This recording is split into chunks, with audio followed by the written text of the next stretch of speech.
Sınıfta başladı hamısı yadındadır. Bir parkda bir de bölünmüştür ak o vaxtı. Məktəb dərsi darıxdırır, biz yazırıq xəyalları. Sən gülürsən, bölünür yarı yarı. Və qayıdış eyni küçə fərqli qapı. Anan soruşur yenə o uşaqla, ay bala bilir sənə görə gecikərim. Problem deyil bizim saat başqadır, ürək sayır saniyələri. Dostum sen yanımda, dünya daralsa da burada düşsem.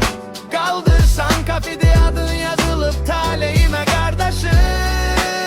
Grafitide dostum sen yanımda, hatta hamı geçse uzağa. Çetin gün ucu zarafa, gülüşün sağaldır yaralar. Ey kardeş, kredit kira hayat basır künce. Tətil palanı silinir axırda gücə. Sen yazırsan gel çay içək danış. Bir stəkanın içində yuyulur aylıq sıxıntı. Bir gün mən batıram səhv edirəm yanlıq. Hamı barmağını silkələyir, sen tutursan alnı. Dayan nəfəs al adam səvələyər məni özümə qaytaranda sənin təkidlərin. Döydə sağ dərətin boş qalsa bil, səni gözləmişəm qapı açıqdır. Gecə gündüz ünvan dəyişməyib, tağvim saralsa da nömrən eyni qalır. Bizdə salamda bağışla da gecikmir, tez yazılır.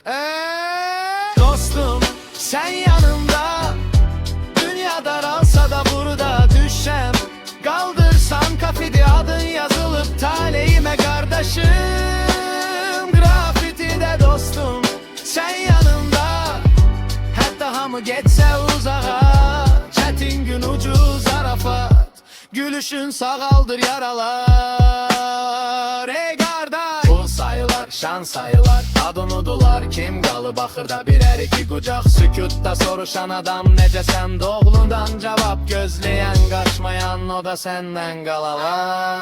Bir gün mən gedərəm başqa şəhər, başqa həyat, sən də yorularsan bəlkə dəyişər addımların. Amma bir zəng məsafədir, uşaqlıq aramızda bir səs. Bir ey qardaş yetər qoparsınmışları. Qocalanda eyni skamyada oturup danışaq. Bugün güldüyümüz dərdlərə geri baxıb gülək. Xatırlayırsan deyə yolumuzu izləyək. Ən böyük sərvət kimi bir-birimizə güvənək. Dostum sen yanımda, dünya daralsa da burada düşsem. Kaldırsan kafede adın yazılıp taleyime kardeşim.